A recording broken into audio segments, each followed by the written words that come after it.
चाहे जितने भी पशु हो, सब पशु क्या है अपना पेट भरना जानते हैं, लेकिन मनुष्य अपना भी पेट भरता है और दूसरे का भी पेट भरता है। एक आदमी कमाता है, 10 आदमी खाते हैं, और भी परिवार को भी खिलाता है, औरों को भी खिलाता है, धर्म भी करता है, दान भी करता है, पुण्य भी करता है। तो ये सब काम कौन करता है? मनुष्य। सबका निर्माता कौन है? मनुष्य। इतना बताइए। ಮತ್ತೆ ಮುಂದುವರೆದು ಹೇಳ್ತಾ ಇದ್ರೆ ಕಬೀರ್ ಸಾಹೇಬರು ಮಾನವರೆಲ್ಲ ಒಂದೇ ಅನ್ನೋ ಒಂದು ವಿಚಾರ ಹೇಳಿದ್ರು. ಗುರು ಒಂದು ಸತ್ಸಂಗ ಎಲ್ಲಿ ನಡೆಯಿತೋ, ಸತ್ಸಂಗ ಎಲ್ಲಿ ನಡೆಯಿತೋ ಅಲ್ಲಿ ಎಲ್ಲೇ ಆಗಿರ್ಲಿ ಸತ್ಸಂಗ, ಸಭೆ, ದರ್ಬಾರ್ ಅಂದ್ರೆ ಸಭೆ, ಅಲ್ಲಿ ನೀವು ಕುಳಿತುಕೊಂಡು ಸತ್ಸಂಗನ ಕೇಳುವಂತರಾಗಿ ಗುರು ಮಹಿಮೆ ಅಪಾರವಾದದ್ದು. ಬುದ್ಧ, ಕಬೀರ್, ಮಹಾವೀರ್, ಮೊಹಮ್ಮದ್ ಪೈಗಂಬರ್ ಯಾರೇ ಆಗಿರೋ ಅವರ ಅಭಿಪ್ರಾಯನ ತಿಳಿಸಿದ್ರು. ಆದ್ರೆ ಅವರೆಲ್ಲ ಅನುಭವ, ಸ್ವಂತ ಅನುಭವ ಇಲ್ಲ, ಬೇರೆ ಬೇರೆ ವಿಚಾರಗಳನ್ನ ಕೇಳಿ ತಿಳಿದು ಮಾಡಿದ್ರು. ಆದ್ರೆ ಸದ್ಗುರು ಕಬೀರ್ ಸಾಹೇಬ್ ಹೇಳಿದ್ದನ್ನ, ಕೇಳಿದ್ದನ್ನ, ಓದಿದ್ದನ್ನ ಅದನ್ನ ಪರೀಕ್ಷೆಗೆ ಒಳಪಡಿಸಿದ್ರು. ಸ್ವತಃ ಪರೀಕ್ಷೆಗೆ ಒಳಪಡಿಸಿದ್ರು. ಇವರಲ್ಲಿ ಇವ್ರು ಹೇಳ್ತಕ್ಕಂಥ ಜ್ಞಾನದ ವಿಚಾರಗಳು ಸ್ವತಃ ಪರೀಕ್ಷೆಗೆ ಒಳಪಡಿಸ್ಕೊಂಡು ಅದ್ರಲ್ಲಿ ಸತ್ಯ ಇಲ್ಲದೆ ಇರೋದ್ರಿಂದ ಅದನ್ನೆಲ್ಲ ಬಿಟ್ಟರು. ಅದು ನಾವು ಸಹ ಅದನ್ನ ಕ್ರಮೇಣ ಅದು ಅನುಭವಕ್ಕೆ ತೆಗೆದುಕೊಳ್ಬಹುದು. ಮತ್ತೆ ಯಾರೋ ಬರೆದಿದ್ದನ್ನ ನಾವು ಒಪ್ಕೊಳ್ತಾ ಇಲ್ಲ, ಅದ್ರಲ್ಲಿ ಸತ್ಯ ಇದ್ರೆ ಮಾತ್ರ ಬರ್ಕೊಳ್ಳೋದು. ಯಾವುದೇ ವಿಚಾರ ಆಗಲಿ, ಕೇಳಿದ್ದಾಗಲಿ ಎಲ್ಲ, ಇಲ್ಲಾಂದ್ರೆ ಯಾರೇ ಆಗಲಿ ಸ್ವೀಕಾರ ಮಾಡ್ತಾ ಇರಲಿಲ್ಲ. ಮತ್ತು ಯಾರೋ ಕರ್ತ ಒಬ್ಬರಿದ್ದಾನೆ ಅಂದ್ರೆ ಕೆಲವೊಂದು ಸೃಷ್ಟಿ ಮಾಡ್ತಕ್ಕಂಥ ಒಬ್ಬರು ಇದ್ದಾನೆ ಅನ್ನೋದನ್ನ ಅವ್ರು ಒಪ್ಪಲಿಲ್ಲ. ಸೃಷ್ಟಿ ಯಾವ ರೀತಿ ಆಗ್ತಾ ಇದೆ ಅಂತ ಇವತ್ತು ದಿನ ವಿಜ್ಞಾನಗಳು ಸಹ ನಮ್ಗೆ ತಿಳಿಸ್ತಾ ಇದೆ. ಮತ್ತೆ ಬೇರೆಯವ್ರಿಗೆಲ್ಲ ಹೇಳೋರು, ನೀವು ಕಾಗದ ಮೇಲೆ ಬರೆದಿದ್ದನ್ನ ನೀನು ಪ್ರಚಾರ ತಿಳಿತಾ ಇದ್ಯಾ?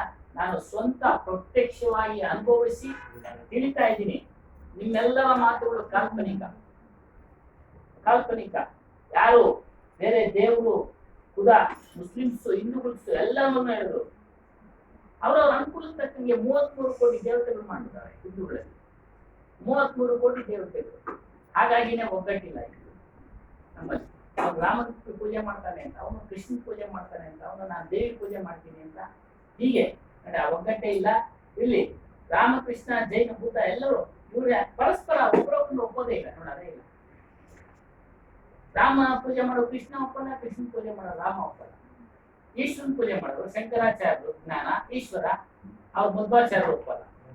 ಅವರು ಬ್ರಾಹ್ಮಣರೇ, ಅವರೇ ಒಪ್ಪಲ್ಲ.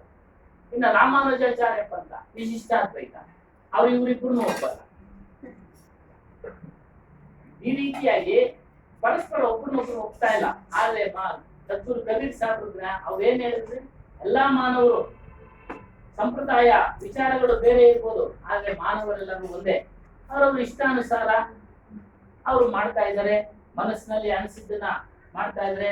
ವೇದಗಳಲ್ಲಿ 4 ವೇದಗಳಲ್ಲಿ ಒಂದೊಂದರ ಹೇಳ್ಬಿಟ್ಟು, ಅಹಂ ಬ್ರಹ್ಮಾಸ್ಮಿ, ಆಯಮಾತ್ಮ ಬ್ರಹ್ಮ, ತತ್ವಮಸಿ, ಈ ರೀತಿ ಅದು ಒಂದೊಂದು. ಋಗ್ವೇದದಲ್ಲೂ ಒಂದ್ ಹೇಳಿದ್ರು, ಸಾಮವೇದದಲ್ಲಿ ಒಂದ್ ಹೇಳಿದ್ರು, ಅಥರ್ಣ ವೇದದಲ್ಲಿ ಒಂದ್ ಹೇಳಿದ್ರು, ಯಜುರ್ವೇದದಲ್ಲಿ ಒಂದ್ ಹೇಳಿದ್ರು. ಒಬ್ಬೊಬ್ರು ಒಂದೊಂದು ರೀತಿ ಅಹಂ ಬ್ರಹ್ಮಾಸಿ, ತತ್ವಮಸಿ, ಆಯಮಾತ್ಮ ಬ್ರಹ್ಮ ಇದೆಲ್ಲ ಹೇಳ್ಬಿಟ್ರು. ಆದ್ರೆ ಇದೆಲ್ಲ ಪಕ್ಷಪಾತ ಮಾಡ್ಕೊಂಡ್ಬಿಟ್ರು. ವೈದಿಕರಲ್ಲೇ ಅಂದ್ರೆ ಬ್ರಾಹ್ಮಣರಲ್ಲೇ ಅನೇಕ ಭೇದ ಭಾವಗಳಿದೆ, ಒಬ್ಬರು ಒಪ್ಪಲ್ಲ. ಆದ್ರೆ ಕಬೀರ್ ಸಾಹೇಬರು ಯಾವುದೇ ಪಕ್ಷಪಾತದಲ್ಲಿ ಇಲ್ಲದೆ, ಮತ್ತೆ ಮಂದಿರಕ್ಕೆ ಹೋದ್ರೆ ಅವ್ನು ಹಿಂದೂ ಆಗ್ಬಿಟ್ಟ ಅಂತಾರೆ, ಮಸೀದಿಗೆ ಹೋದ್ರೆ ಮುಸಲ್ಮಾನ್ ಆಗ್ಬಿಟ್ಟ ಅಂತಾರೆ. ಆದ್ರೆ ಅವರು ಎಲ್ಲರನ್ನೂ ತಿಳಿಸರು. ನಿಮ್ಮ ಜ್ಞಾನದಲ್ಲಿ ಅಜ್ಞಾನಗಳಿವೆ ಅಂತೇಳಿ ಒಂದು ಬಜಾರ್ನಲ್ಲಿ ನಿಂತು, ಬಜಾರ್ 4 ಚೌಕ ಸೇರೋದು, ಸರ್ಕಲ್ ನಲ್ಲಿ ನಿಂತು ಅವ್ರು ಕೂಗಿ ಹೇಳಿದ್ರು, ನೀವು ಮಾಡ್ತಾ ಇರೋದೆಲ್ಲ ಅಜ್ಞಾನದ ಕಾರ್ಯಗಳು, ಇದು ನಿಜವಾದ ಕಾರ್ಯ ಅಂತೇಳಿ. ಯಾರ ಆಧಾರವನ್ನು ಪಡೆಯಲಿಲ್ಲ ಅವರು. ಅದರಿಂದ ಈಗಲೂ ಸಹ ಕಬೀರ್ ಸಾಹೇಬ್ ಜ್ಞಾನ ಯಾವುದೇ ಒಂದು ದೇವಸ್ಥಾನದಲ್ಲಿ ನಡೆಯಲ್ಲ. ಈಗಲೂ ಅಷ್ಟೇ ಯಾವುದು ಮನೆಗಳಲ್ಲಿ ಹಿಂಗೆ ಆಶ್ರಮ, ಯಾರನ್ನ ಮನೆಗಳಲ್ಲಿ ನಮ್ಮ ಸದ್ಗುರು ಹನುಮಾನ್ ದಾಸರು ಮನೆಗಳು ಹೋಗಿ ಮಾಡೋದು, ದೇವಸ್ಥಾನದಲ್ಲಿ ಮಾಡಿ ಅಂತ ಇಲ್ಲ. ಬೇರೆ ಸ್ಕೂಲ್ ನಲ್ಲಿ ಮಾಡೋದು, ವಿನಾಯಕ ಸ್ಕೂಲ್ ನಲ್ಲಿ, ದೊಡ್ಡ ಹೆಸರುವಾಸಿ ಸ್ಕೂಲ್. ಅವ್ರ ಕಾಲದಲ್ಲಿ ಆ ಸ್ಕೂಲ್ ತುಂಬಾ ದೊಡ್ಡ ಸ್ಕೂಲ್, ಒಂದು 500 ಜನ ಸೇರೋರು ಅವ್ರ ಸತ್ಸಂಗಕ್ಕೆ. ಸಂಜೆ ಹೊತ್ತು ಪ್ರತಿದಿನ 500 ಜನ, ಅಷ್ಟು ಚೆನ್ನಾಗಿ ಹೇಳೋರು ಸತ್ಸಂಗ ಸದ್ಗುರು ಹನುಮಾನ್ ದಾಸ್ ಸಾಹೇಬರು. ಅದೇ ರೀತಿ ಇಲ್ಲೂ ಹೇಳ್ತಾ ಇದ್ದಾರೆ, ಏನು ಮಾನವರೆಲ್ಲರೂ ಒಂದೇ. ಮಾನವರು ಯಾವುದೇ ದೇಶದನ್ನಾಗಿರ್ಬೋದು, ಅವ್ರಿಗೂ ಅಷ್ಟೇ ಎರಡು ಕೈ ಎರಡು ಕಣ್ಣು ಎರಡು ಕಾಲು ಈ ರೀತಿ ಎಲ್ಲ ಇದೆ. ಹಾಗಾಗಿ ಇವರು ಹೆಸರು ಹೇಳ್ಕೊಂಡು ಕೆಲವರು ರಾಮ್ಪಾಲ್ ಶರ್ಮಾ ಅವ್ರು ಜೈಲಿನಲ್ಲಿ ಇದ್ದಾರೆ, ಅವರು ಶ್ರೀರಾಮಚಂದ್ರ ಶರ್ಮಾ ಇತ್ಯಾದಿ ಇವರೆಲ್ಲ ಆಶಾರಾಮ್ ಅವರು ಜೈಲಿನಲ್ಲಿದ್ದಾರೆ.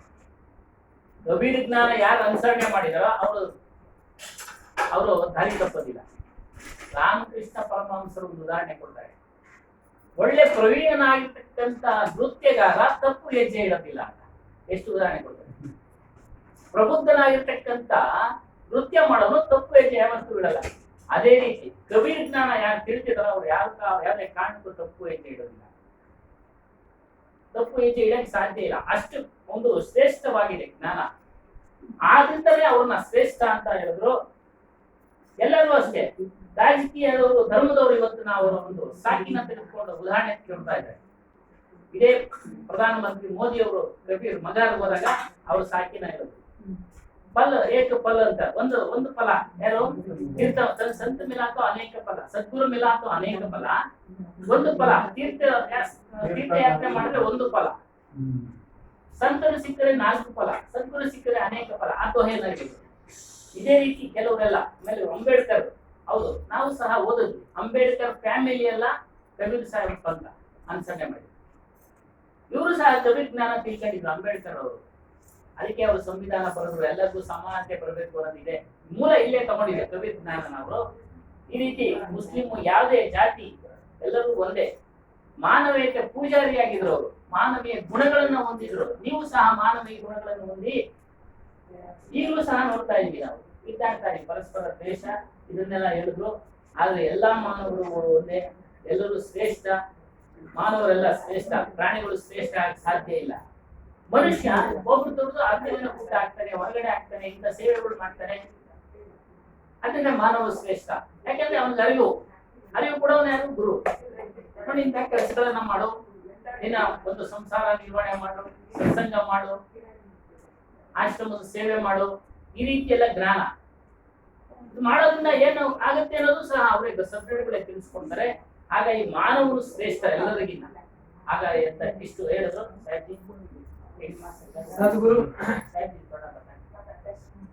सदगुरु श्री कबीर साहब ने कहा अपने ऊपर में कोई परमात्मा नहीं माना। जितने भी मतवादी लोग और अभी जो कहते हैं हम ही कबीर के अवतार हैं, सदगुरु कबीर साहब ने अवतार को तो खत्म कर दिया। कबीर साहब जितने 24 अवतार हुए, ये 14 अवतार हुए, कबीर साहब ने अवतार को माने। 10 अवतार ईश्वरी माया करता कह जिन पूजा, काहे कबीर सुनो हो संतो उपजे खपा से दूजा। कहते हैं ये जन्मना और मरना, तो ये मुक्ति कहाँ हुई? ये आवागमन तो इनका न छुआ नहीं, आवागमन तो इनका जारी है। जन्मना और मरना, पुनरपि जन्म पुनरपि मरणम जठरा अग्नि शयनम। और 24 तीर्थंकर हो गए, वो भी मुक्त तो हुए नहीं। मुक्ति का संदेश किसने दिया? सदगुरु कबीर साहब। सदगुरु कबीर साहब ने अपने ऊपर में कोई ईश्वर खुदा परमात्मा नहीं माना। सदगुरु कबीर साहब ने निष्पक्ष विचार अपने दिए। कबीर साहब ने कहा कि बहु बंधन से बांधिया एक विचारा जीव, केवल छूटे आपने कीर छुड़ावे पीव। ये सदगुरु कबीर साहब का संदेश है कि बहु बंधन से बांधिया एक विचारा जीव। ये जीव बहुत से बंधनों से बंधा हुआ है, बहुत से संप्रदाय से बंधा हुआ है, बहुत मतवादियों से बंधा हुआ है। संसार में ये अनेकों बंधनों में बंधा हुआ है। इससे वो अलग ही नहीं होता। अलग क्यों नहीं होता? क्योंकि सभी लोग कर्ता मानते हैं, अपने ऊपर कोई ना कोई कर्ता है। ऐसा जो आदमी मान करके कार्य करेगा, व्यवहार करेगा, वो आदमी गुलाम होगा। वो आदमी क्या होगा? अपने मन से, अपने विचारधारा से जो व्यक्ति अपना निर्णय नहीं लेगा, वो व्यक्ति किसी और से पूछ के चलेगा तो वो गुलाम होगा। सदगुरु कबीर साहब ने किसी की गुलामी नहीं की। कबीर साहब ने गुलामी से आपको बचाया। आप न राम के गुलाम होइए, न कृष्ण के गुलाम होइए, न खुदा के गुलाम होइए, न ईश्वर के गुलाम होइए। आप किसी के गुलाम मत होइए। आप क्यों किसी के गुलाम होते हैं? क्या आप में क्या कमी है? आप किसी की गुलामी क्यों स्वीकार करते हो? कबीर साहब ने तो नहीं कहा कि मेरी पूजा करो। कबीर साहब ने तो आपका कबीर साहब ने तो कहा केवल छूटे आपने कीरे छुड़ावे पीव। हम जिस तरह से छूटे इन बंधनों से, इनके विचारधाराओं से, हमने जिस तरह से खानी जाल और वाणी जाल से छूटे, वैसे आप भी खानी वाणी दोनों जाल से छूट जाइए। मैं एक संकेत मात्र देता हूँ, केवल छूटे आपने कीरे छुड़ावे पीव। अपने भाव अपने दम पर आप छूटिए, अपने ज्ञान के आधार पर। आपके अंदर कोई कमी नहीं है। आपके अंदर वो विचारधारा है जो बुद्ध के अंदर थी, कबीर के अंदर थी, महावीर के अंदर थी। वही ज्ञान आपके अंदर है, वही ज्ञान आपके अंदर है, वही ज्ञान है, वही शरीर है। तो आप में क्या कमी है? आप दूसरे को भगवान परमात्मा क्यों मानते? दूसरे को मानने की क्या जरूरत है? तो दूसरे को आप गुरु भी मानने की जरूरत नहीं है। औपचारिक गुरु भले मानिए, कबीर साहब ने किसी गुरु को स्वीकार नहीं किया है। रामानंद कहते उनके गुरु थे, शेख तकी उनके गुरु थे। कबीर साहब ने गुरु को ही साइड कर दिया, बाइकआउट कर दिया। क्यों?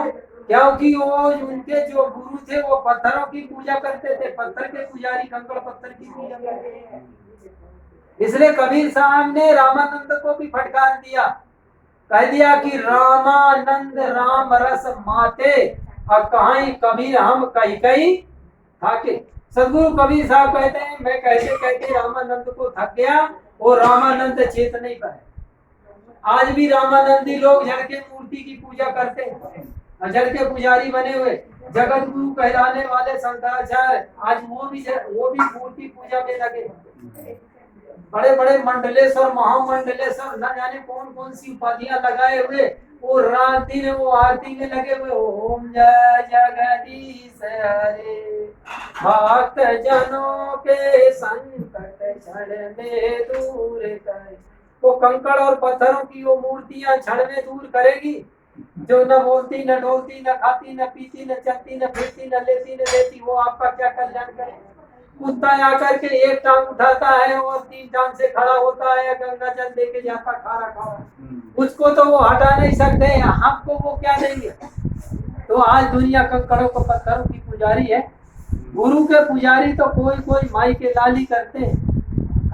धन्य मात पिता धन्य है, धन्य हृदय अनुरक्त, धन्य ग्राम वह जानिए जहाँ जन्मे गुरु भक्त। जड़ भक्त नहीं, गुरु के भक्त। आप यहाँ जितने लोग बैठे हुए सब गुरु के भक्त हैं, गुरु के प्रेमी है, संत के प्रेमी है। अगर आप संत के प्रेमी नहीं होते तो यहाँ नहीं होते।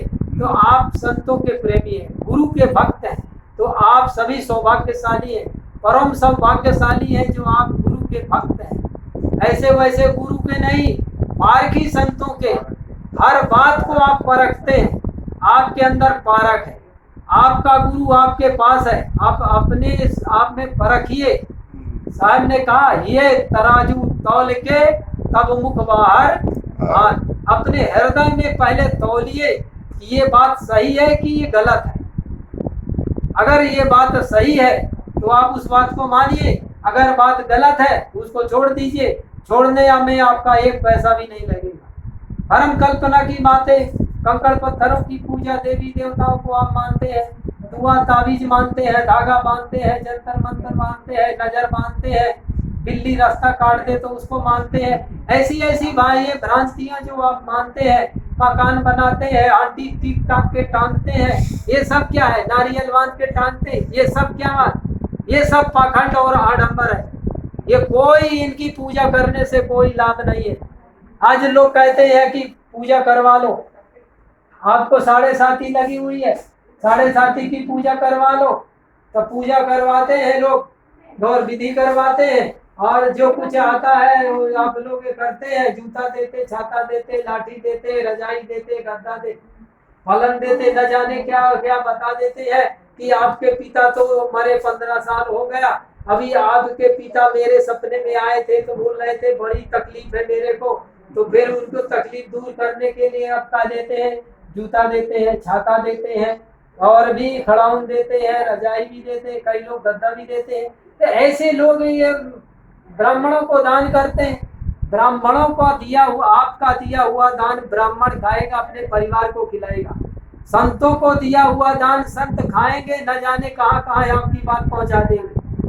संत महात्मा किसी एक के नहीं होते, सार्वभौमिक होते हैं। जहाँ जहाँ वो जाएंगे, यहाँ की बात वहाँ पहुंचा दे। पंडित कहाँ तक पहुंचाएगा? अपने परिवार तक सीमित रहेगा, अपने परिवार को खाएगा, खिलाएगा, बस इतना। तो संतों का दिया हुआ दान आपका सार्थक, और पंडितों को दिया हुआ दान आपका वो, जैसे आप है वैसे पंडित। आप भी एक खंबे से बंधे, एक खंबे से पंडित भी बंधा है।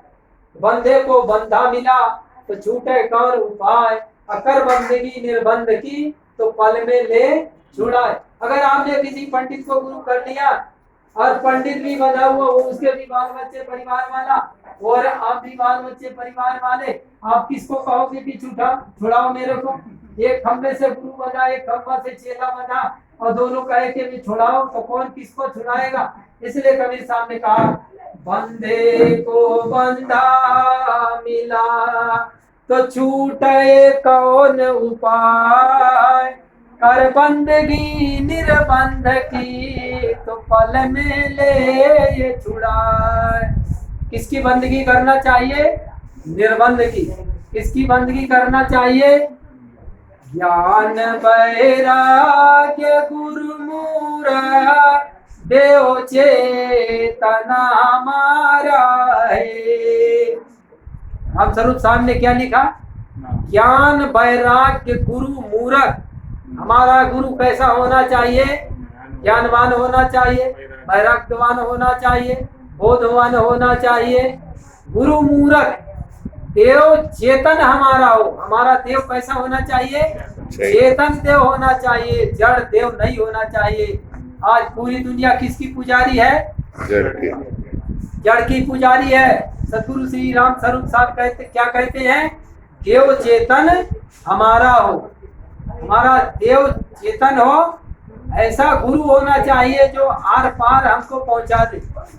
तो गुरु हमारा अवतारक होना चाहिए, उद्धारक होना चाहिए। ये संत महात्मा हमारे जन्म जन्म की भूल को मिटाने वाले होते। सदगुरु श्री कबीर साहब ने हमारी भूल को मिटाया, आपकी भूल को मिटाया। इसलिए कहा है कि भूल मिटाए गुरु मिले पारखी, अपारख दे लखाई। कहा है? कबीर भूल की औसत पारख सबकी भाई।